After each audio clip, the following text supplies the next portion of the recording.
We're going to go good, bad, ugly here, what I saw over the weekend. And I want to start with Sunday night. I want to start with the Miami Hurricanes. How about the Miami Hurricanes? One of 3 top 10 matchups, Miami, Notre Dame. Notre Dame coming off a fantastic season under Mario Cristobal. And we didn't really know what we were going to get with this game. And it was Miami that came out swinging under Carson Beck, had the UCL surgery over the offseason. We didn't know what Carson Beck we were going to get. Were we going to get the 9-interception Carson Beck from last season?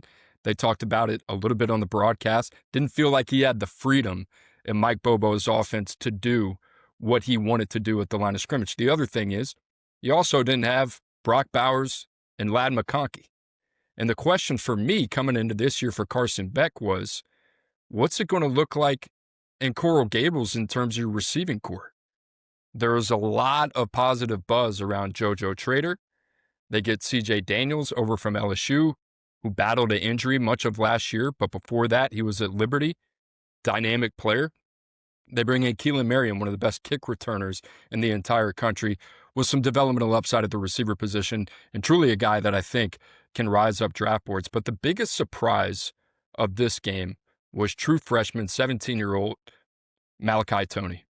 And I had talked to Mario Cristobal. For those of you that don't know me, I worked for Mario Cristobal when I was at Oregon. I worked for Mario Cristobal when I was at Alabama. I have a ton of respect for him.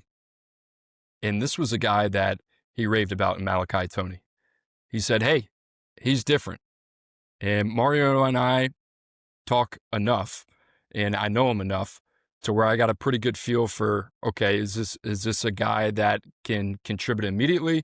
Is this a guy that he's excited about in the future?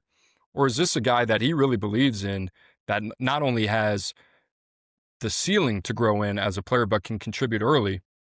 And I got to be honest, for me, the expectations for Malachi Toney coming in this season were very limited, understanding the fact that he was 17 years old and that he's a reclassification. Fast forward to Sunday night, it's Malachi Toney show, man. This guy can play. And you think about Malachi Toney and what he brings to the table, 82 yards receiving, 6 receptions, 1 touchdown. But you turn on the tape, it was a mixed tape. The short area quickness off the line of scrimmage, the change of direction, the combination of suddenness and acceleration in and out of routes. He's going up against one of the best coached defensive backfields in the country. This emergence of Malachi Toney, and I think we can say that because they went up against a legitimate college football playoff team in Notre Dame. It's a big deal for Miami. Takes a lot of pressure off of Carson Beck. And you think about the guys that he's had in the past. I mentioned Ladd McConkey, who played primarily on the outside for Georgia, but you can move him around as well. It's a big deal because CJ Daniels, Keelan Merriam, Joshua Moore, JoJo Trader allows them to kind of develop on their own timeline. Keelan Merriam was the guy that got there in the spring. So these reps are really important. The other thing that stood out to me with Miami offensively, their offensive line is obviously one of the best units in the country.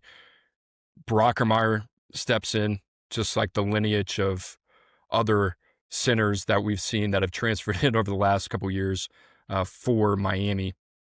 I thought he handled himself extremely well. You think about Mauanoa on the right side, played very well.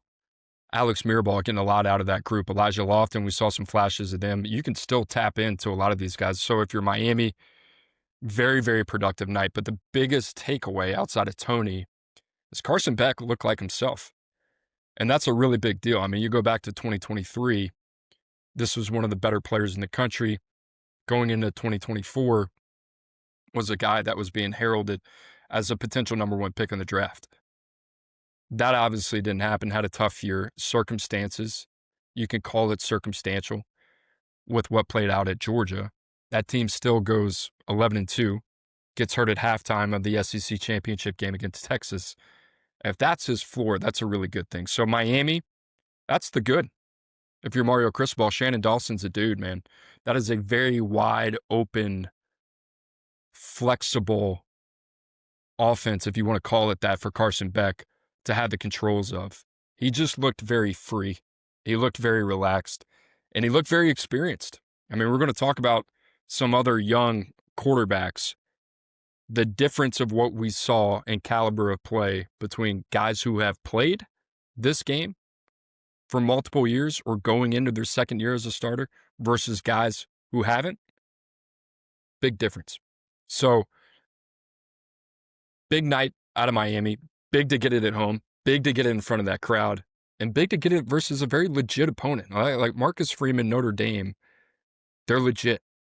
And CJ Carr is a guy, like if you didn't know his name coming into this game, I didn't know what to expect.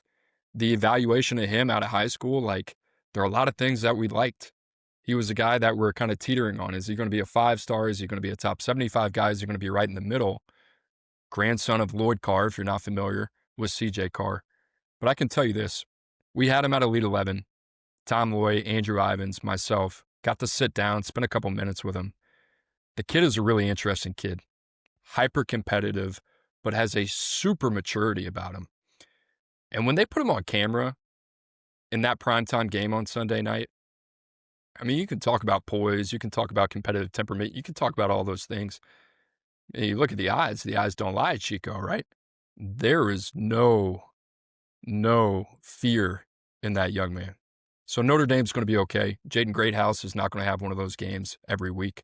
The addition of Malachi Fields, I like a lot. The offensive line, we'll see, man. Hurts to have Charles Jagasaw out right now. You know, a couple of transfer portal exits. Pat Coogan, Rocco Spindler. That offensive line will get better. They got a lot of young talent there. Marcus Freeman, Notre Dame aren't going anywhere.